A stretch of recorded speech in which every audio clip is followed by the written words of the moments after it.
弟兄姊妹平安，今天是2026年7月11号。今天的经文是诗篇119篇105节到112节，以赛亚书第2章第1节到第4节，约翰福音12章44节到50节。今天要跟大家分享的主题是被高举。我在列邦中要赞美你，我在万民中要感谢你。你的信实直到万代，你的慈爱越过诸天。这是一首名为《愿你得高举》的诗歌。愿上帝的名透过或是因为我们的赞美而感谢得到高举。基督徒的见证让人看到上帝奇妙的恩典，让人受到吸引而前来敬拜他。先知书以赛亚书第2章第1节到第4节也提到了耶路撒冷的信息，先知也这样说道。以下是上帝给亚摩斯的儿子以赛亚有关于犹大和耶路撒冷的信息。在将来的日子，整座的圣殿呢，山冈要矗立在群山之上，要被高举，超越群岭，万国都要蜂拥而来，许多民族要聚集前来，说：来吧，我们一起到上主的山，一起住在以色列的上帝的圣殿，他会指引我们该走的道路。我们要在这条路上行走。上主的教诲从耶路撒冷发出，他的信息从锡安传播。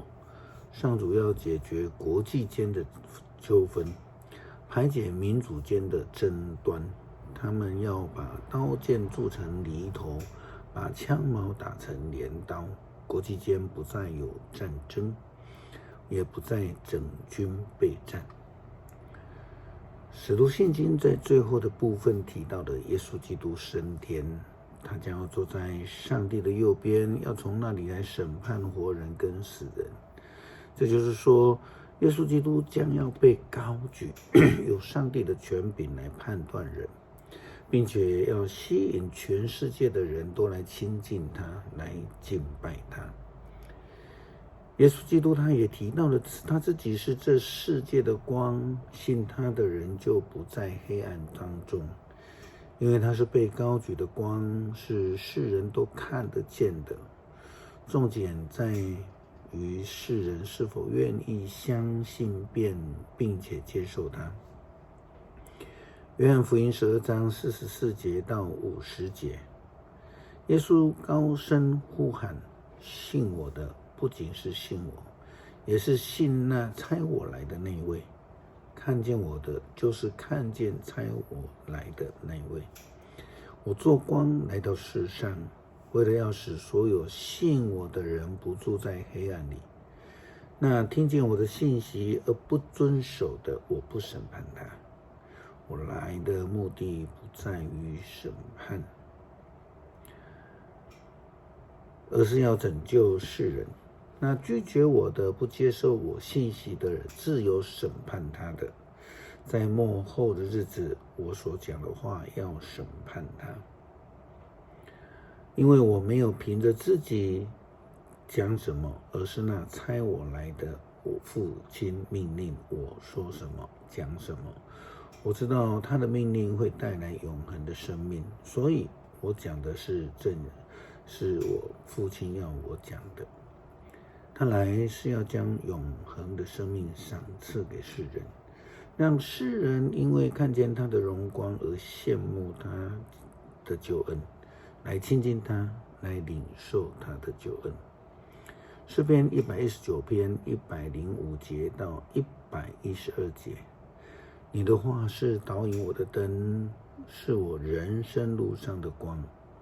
我要持守严肃的诺言，遵行你公义的教导。上主啊，我所受苦的的受的痛苦非常沉重，求你照你的应许赐我新生命。上主啊，接纳我感谢的祷告，求你把你的命令教导我。我的生命时刻在危险中，但我没有忘记你的法律。邪恶的人设罗网要陷害我，我仍然没有违背你的命令。你的诫命是我永久的产业，是我心中的喜乐。我决意遵守你的法律，直到我的生命终结。恳求主，让我们看到你永恒被高举的光，使我们因为领受、相信而脱离黑暗，进入你的光明。愿我们的赞美与感谢来见证主，使主的名被高举。这样祷告是奉主耶稣基督圣名求，阿们。